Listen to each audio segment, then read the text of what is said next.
ஏன்னா அங்கே எங்களுக்கு கிட்டத்தட்ட 220 தேட்டர் கிடச்சிருச்சு. அங்கே ஒரு சிஸ்டம் வச்சுருக்கிறாங்க. என்னென்னா பெரிய படம் வரப்போ சின்ன படங்கள் வராது, சின்ன படம் வரப்போ பெரிய படம் வச்சுருக்கிறாங்க. அந்த பிரச்சனை அங்கே வந்து கிடையாது. இங்கே இருக்க பிரச்சனை கிடையாது.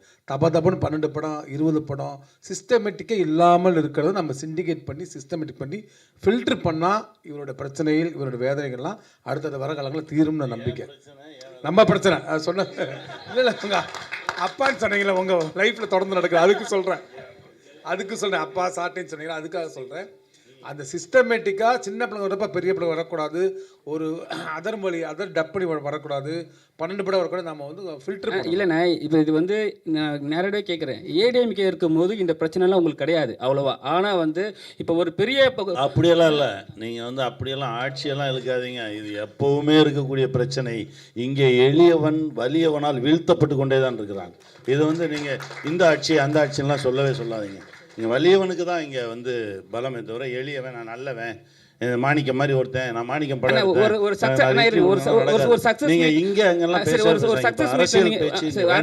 சக்ஸஸ் மீட்டில் வந்து நல்லா கேட்டாங்க. ஒரு சக்ஸஸ் மீட்டில் வந்து ஒரு டிஸ்ட்ரிபியூட்டர்லாம் ஏறி எல்லாருக்குமே வந்து சொல்கிறாங்க இது நல்ல படம் வாழ்த்துக்கள். அவங்க படம் அந்த டிஸ்ட்ரிபியூட்டர் சொல்கிறாங்க இவ்வளோ வந்து கலெக்ட் பண்ணியிருக்குன்ட்டு. ஆனால் நீங்கள் சொன்னீங்க ஸ்டேஜில் எங்களுக்கு அது தெரியவே நான் முலாம் பூசாமல் பேசணும்னு நினச்சேங்க. எவ்வளவு நாள் தாங்க பொய்யாவே பேசுறது. இந்த சொன்னார் ஏங்க நீங்கள் என்னங்க இப்படி பேசிட்டீங்கன்னாரு. ஏங்க சும்மா போயிட்டு எவ்வளோ போய் தான் பேசுவீங்க. பேர் கிடைத்தது, பெருமை கிடைத்தது, இதை விட பெருமை யாருக்குமே கிடைக்காது. ஒரு பெரிய படம், ஒரு சூப்பர் ஸ்டார் நடிக்க வேண்டிய பெரிய படத்துக்கு எவ்வளோ பவர்ஃபுல்லான பேக்கிங் ஓடிடியில் கிடைச்சதோ அவ்வளோ கிடைச்சிருக்கு. அவ்வளோ சந்தோஷம்தான். ஆனால் இது என்ன செஞ்சிச்சு, இது எங்கே போச்சு, எங்கே மாட்டுச்சு இப்படின்னு ஒரு கேள்வி இருக்குல்ல. அது வந்து வேறு வழியே இல்லை. இது மாட்ட தான் செய்யும். நான் தான் சொன்னேன், இவர் கூப்பிடும் போதெல்லாம் ஏங்க போங்கன்னு சொல்லி வேறு வழி இல்லாமல் இவருடைய அன்புக்கு கட்டுப்பட்டு தான் வந்து நிற்கிறேன். நான் அவனுக்கு தெரியும்.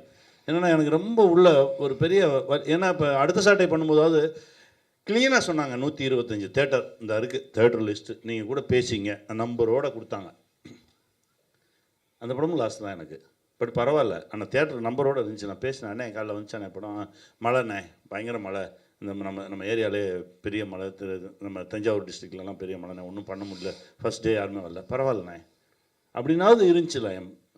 ஏதோ ஒரு காரணம் இருக்கணும்ல. நீ எங்கே இருக்கீங்கன்னே தெரியாமல் சுற்றுறது இருக்குது பாருங்கள், அதுதான் பெருஞ்சுத்து. மாணிக்கத்துக்கு முலாம் பூச முடியாதுண்ணே.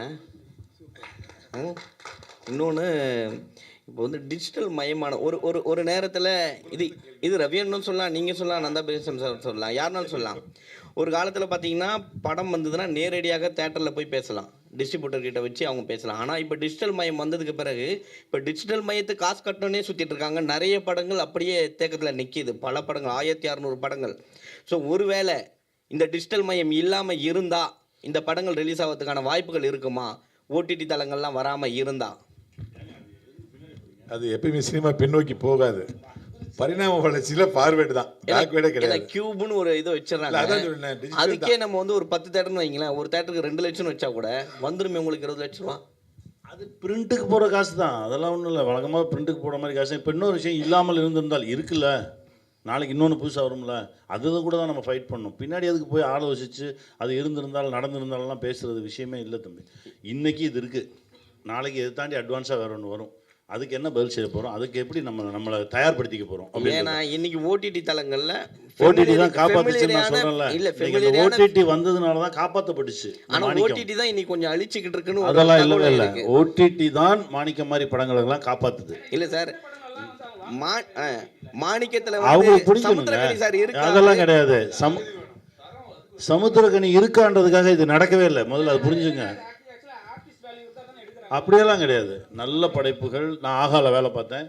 ஆகால நான் ஒரு 1 இயர் ஒர்க் பண்ணும்போது அவ்வளோ நல்ல படைப்புகளை நாங்கள் வந்து உள்ளே கொண்டு வந்திருக்கோம். அதனால் நல்ல விஷயமாக இருந்தால் அது என்னென்னா ஒரு 5 டீம் உட்காந்து பார்ப்பாங்க. இப்போ நம்ம நார்மலாக படம் பண்ணுற மாதிரி எல்லாம் படக்குன்னு என்ன ஒருத்தர் பார்த்து முடிவெடுக்கிறது கிடையாது. ஓடிடியில் இப்போ வந்து ஒருத்தர் பார்க்குறாரு அப்படின்னா அவர் பார்த்து அவருடைய உயர் அதிகாரிகள் அவங்க பார்க்கணும். எல்லாருடைய கருத்தும் ஒத்த கருத்தாக இருந்தால் மட்டும்தான் அது மேலே வரும். இது வந்து இவர் நமக்கு தெரிஞ்சவர், இவர் பக்கத்து வீட்டுக்காரர், அதெல்லாம் இப்போ இல்லவே இல்லை. தரம் இருந்தால் மேலே வரும். அப்படி தான் அந்த தரத்துலேயும் மேலே வந்து தான் அது நின்றுச்சு. மாணிக்கம் எந்த விதமான சப்போர்ட்டும். இவர் கூட கேட்டார், நீங்கள் சொல்லுங்கள் அப்படின்னு. சொல்லவே மாட்டேன். என் குழந்தைன்றக்கா நீ வாங்கிக்கோங்க, நான் எப்படி சொல்ல முடியும்? இதில் என் மேலே பெரிய வருத்தமெல்லாம் இருந்துச்சு. ஆனால் அதுவாக அந்த ஒரு போஸ்டரை பார்த்து அந்த போஸ்டரை பார்த்து தான் அதுவாக தான் தன்னை நோக்கி இழுத்துது அவங்கள. அப்படி தான் நடந்துச்சு. டைரக்ட் சார் ஆக்சுவலாக லாட்ரி வந்து இங்கே இருக்கும் பொழுது பல குடும்பங்கள் அழிஞ்சிடுச்சு அந்த லாட்ரி வரும்போது. அதனால தான் அதை வந்து அரசாங்கம் வந்து தடை பண்ணி அதை நம்ம இது பண்ணோம். ஆனால் வெளி மாநிலத்தில் இருக்குது. ஸோ அப்படி இருக்கிற டைமில் லாட்ரியை பற்றி ஒரு ப்ரொமோஷன் அதுலேருந்து கொண்டு வரணுன்ற நோக்கம். இல்லை, இது வந்து லாட்ரி கதை கிடையாதுங்க, நேர்மையான கதை. லாட்ரி வந்து டூல் தான், அது பேக் ட்ராப் தான், அது வந்து டூல் தான். இது நேர்மையான கதை, நேர்மையோட கதை இது.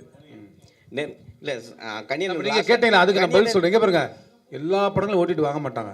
நம்ம நண்பர் ஆர்யா சொன்னார், டார்லிங் தயவு செய்து ஓட்டிட்டில் கேட்டாங்கன்னா எதுவுமே யோசிக்காமல் விற்றுருங்க, உடனே கொடுத்துருங்க அப்படின்னாரு. தேட்டரில் கூட நம்ம வந்து தெரிஞ்சவங்க அவங்க தேட்டருக்காரங்க 10 பேர் தேட்டரில் கூட நம்ம படத்தை போடலாம். ஆனால் ஓட்டிட்டில் முழு தகுதி 100% தகுதி இருந்தால் மட்டும்தான் அந்த படத்தை வாங்குவாங்க. கனியண்ணா, உங்ககிட்ட யூடியூப்பில் ஒருத்தர் வந்து உங்கள் நண்பரை பேசினார்ன்றதுக்கே டென்ஷன் ஆகி நீங்கள் அறிக்கை விட்டீங்க. ஆமாம், அமீர் அண்ணனை விட்டீங்க. இல்லை பேசினாருக்காகலாம் டென்ஷனாக விடலை. ஒரு விஷயம் சொல்லட்டுமா? இப்போ என் தம்பி தான் எனக்கு மெசேஜ் பண்ணியிருக்கான், என் ஃபோனில் இருக்குது. கங்குவா ரிலீஸ்க்கு முன்னாடி என்ன மெசேஜ், கங்குவா ட்ரெய்லர், இது ஞானவேல் எனக்கு அனுப்பிச்சிருக்காரு. அது வேற. இவர் அவரை பற்றி குறையா பேசிட்டாரு, அவர் இவரை பற்றி கூட பேசிட்டாருன்றதெல்லாம் என்னுடைய இதுவே கிடையாது. நான் இருந்தேன், எனக்கு தெரியும், தெரிஞ்சதை நான் சொன்னேன், அவ்வளோதான். இதில் ஒன்றுமே இல்லை. இப்போ அதே தான் கேட்குறேன். எதுக்கு இப்போ தான் இதே மாணிக்கத்துக்கு முன்னாடி திரு போடணும் அப்படின்னு சொல்லியிருக்காங்க. ஆனால் திரு போட்டு இங்கே நம்ம உலகமே கூப்பிடுற இளையராஜா வந்து இதே பொது மேடையில் வந்து ஒருத்தர் வந்து எல்லார் காலையும் விழுந்து மன்னிப்பு கேட்டார்ல. இல்லை, அது கூட கேட்கறது வாடான்றதுக்கும் அவர் தான் மன்னிப்பு கேட்டார். என்னன்னா அவர் அதற்கான விளக்கமும் சொல்கிறாரு. ஏன்னா அவர் ஒரு மாதிரியான ஒரு எமோஷனலான ஒரு எக்ஸென்ட்ரிக்கான கேடு. என்னையவே பார்த்தாலே ஒரு கெட்ட வார்த்தை சொல்லி அதுக்கப்புறம் வாடா சொல்லி அதுக்கப்புறம் சொல்லி என் முதுகு 2 அடி அடிப்பான். அவன் வேற ஒரு எக்ஸ்ட்ரீம். அவன் அன்பின் உச்சத்தில் ஒரு சில விஷயங்கள் வெளிப்படுத்துகிறான். அதை வந்து நான் அப்படி தான் பார்த்தேனே தவிர மிஸ்கினே நான் எந்த இடத்துலையும் தவறாகவே பார்க்கல. பேசிட்டு வெளியே வரும்போது வெற்றிமாறன் சாரை இரவு மீட் பண்ணுறேன். வெற்றிமாறன் சார் வந்துட்டு வெற்றிமாறன் சார் உட்காந்து ஃபோனில் அவர்கிட்ட பேசினா என்ன பேசினான்னு எனக்கு தான் தெரியும். அப்படியே கால் போட்டு அமீர் சார் என்ன பேசினான்னு எனக்கு தான் தெரியும். அதற்கப்புறம் தான் இதெல்லாம் என்ன நடந்துச்சுன்னு. என்னன்னா ஒரு மனிதன் தன்னுடைய அன்பின் வெளிப்பாடு அது உச்சம். அது என்ன வேணால் நடக்கும். இப்போ நம்ம ஊர் பக்கம் போனீங்கன்னா ஒரு கெட்ட வார்த்தை தான் ரொம்ப அன்பான சொல்லு. அதை நீங்கள் எல்லா இடத்துலையும் சொல்ல முடியாதுல்ல. ஆனால் நாங்கள் 4 பேர் பேசும்போது சொல்லிக்குவோம். 4 பேர் பேசும்போது அது அவன் இன்னும் கொஞ்சம் மேலே இருக்கான். அவன் அன்பு இன்னும் கொஞ்சம் அதிகமாக இருக்குன்னு நினச்சிங்க. அவன் அன்பு இன்னும் கொஞ்சம் அதிகமாக பத்திரிகையாளர்கள் பொம்பளை பசங்க சரிங்க. ஏன் நம்ம யாருக்குமே தெரியாதா? அந்த மாதிரி வார்த்தையை நம்ம பயன்படுத்த மாட்டோமா? அவன் கொஞ்சம் எக்ஸென்ட்ரிக்காக பேசினான்னு நினச்சிங்க. ஏங்க மூளை கொஞ்சம் அதிகமாக இருக்கவன் பேசினா என்னங்க செய்வீங்க?